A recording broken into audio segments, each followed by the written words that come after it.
कौन तो लीजिए आप सर, सुन तो लीजिए। वन साइड बोलते रहेंगे तो कैसे आपकी बात को कोई बोल पाएगा। सुन लीजिए, अब आपने इतने सारे सवाल उठा दिए तो सारिका जैन जी जवाब दे दीजिए आप।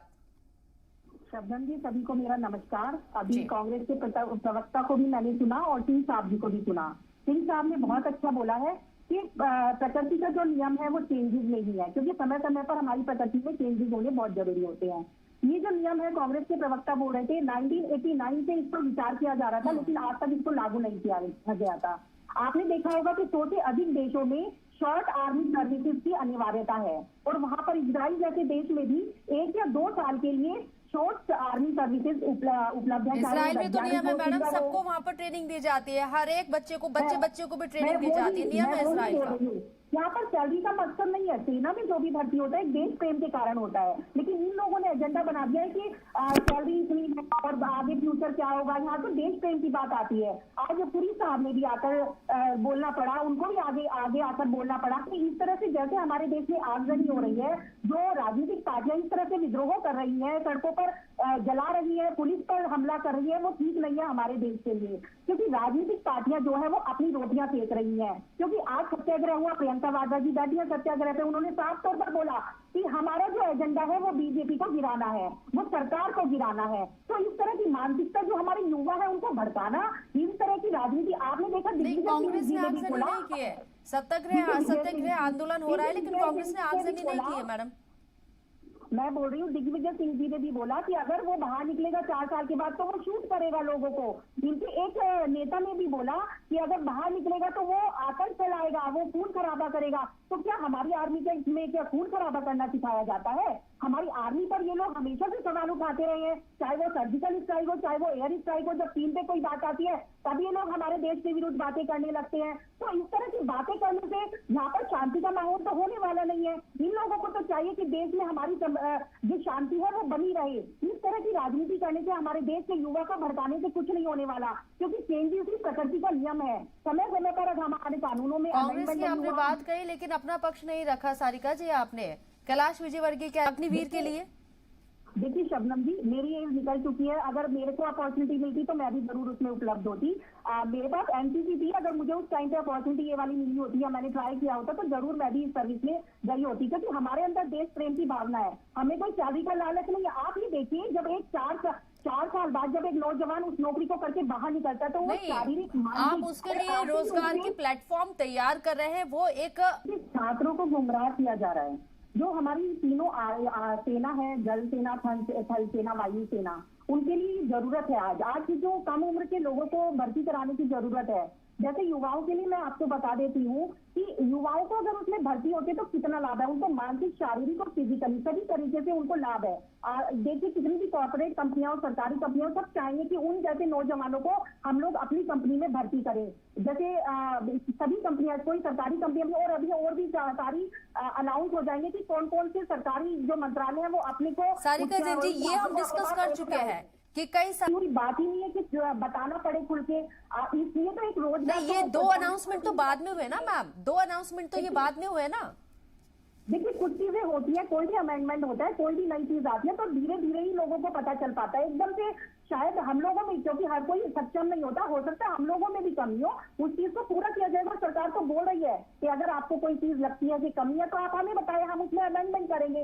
तो इसमें तो कोई उसकी बात नहीं है, तो हमारे देश का सवाल है। और कभी भी सेना राजनीतिक एजेंडे में नहीं पड़ना चाहती, क्योंकि सेना होती है देश की सेवा करने के लिए। राजनीतिक पार्टियां अलग होती है और सेना का रोल अलग होता है हमारे देश में। तो सेना को राजनीति से जोड़ के देखना तो वो तो ठीक नहीं है। देखिए, इसमें मैं आपको इसके फायदे भी बता देती हूँ ताकि हमारे जो युवा है, नौजवान है, वो उसको सुने। देखिए, इसमें एक तो उसको ऋण मिलेगा। अगर वो नौकरी छोड़ने के बाद भी कोई अपना व्यापार करना चाहेगा तो उसको ऋण की भी उपलब्धता हो रही है। और सरकारी कंपनियां हैं या कॉर्पोरेट कंपनियां, वो उनको नौकरियां देने में सबसे आगे खड़ी होंगी।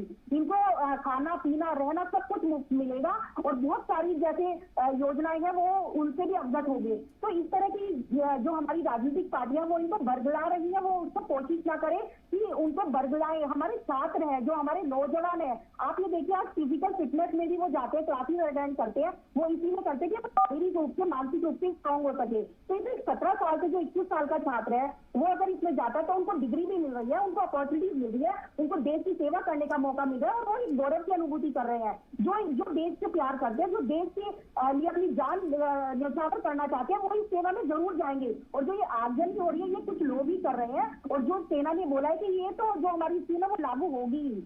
जो दंगाई है या जो कोई भी दंगा करवा रहे हैं वो चिन्हित होंगे और उनको ये नौकरी का लाभ नहीं मिल पाएगा। ये साफ क्लियर।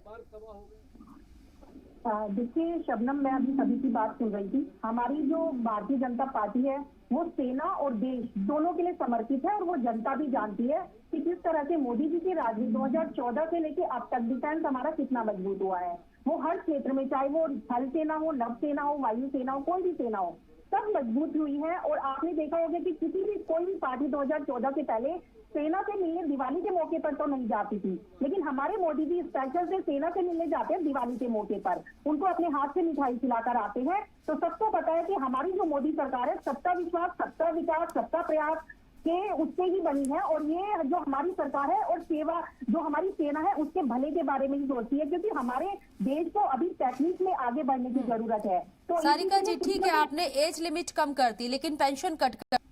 देखिए ये वही कांग्रेस पार्टी है जिसमें मनरेगा एक स्कीम लेकर आए थे जो कि गड्ढे भरने का काम करते थे और जिसको इन्होंने रोजगार का नाम दिया था। मैं आपकी मौजूदा सरकार का जिक्र कर रही हूँ, सबका साथ सबका विकास का नारा बुलंद करते हैं, तो ये एक सुझाव आपको दिया जा रहा है तमाम लोगों के जरिए कि नेताओं की पेंशन में कटिंग क्यों नहीं की गई। देखिए आपने देखा होगा संसद में भी बहुत सारे अमेंडमेंट ऐसे होते हैं जिसमें कि पेंशन भी कम की गई है, और जो जैसे किसी चीज पर सांसद या फिर विधायकों को छूट मिलती है वो भी कम कर दी गई है। तो आने वाले समय में लोगों के सुझाव जाएंगे वो भी, क्योंकि हमारी सरकार, मैंने आपसे पहले ही बोला, सबके विकास की सरकार है, सबके प्रयास की सरकार है, सबके विश्वास की सरकार है।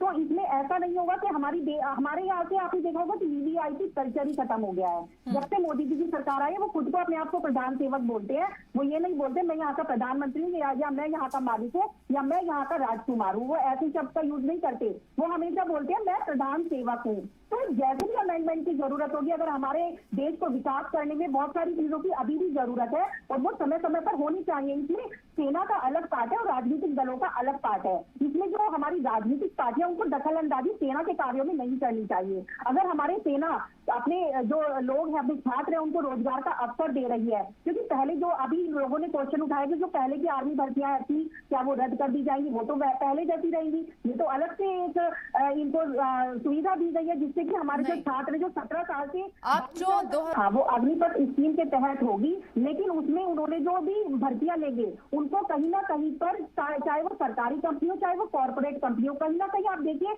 एक नौजवान जब निकलेगा शारीरिक, मानसिक और आर्थिक रूप से विकास कर पाएगा तो उसको हर कोई अपनी कंपनी में लेने के लिए तैयार बैठा होगा, क्योंकि उनमें एक अलग स्किल्स होगी, उनमें एक अलग अनुभव होगा, उनमें देश के प्रति एक सम्मान होगा, देश में कुछ काम करने का जज्बा होगा। तो क्या उनको लोग अपनी राहुल लाल जी एक आंकड़ा ये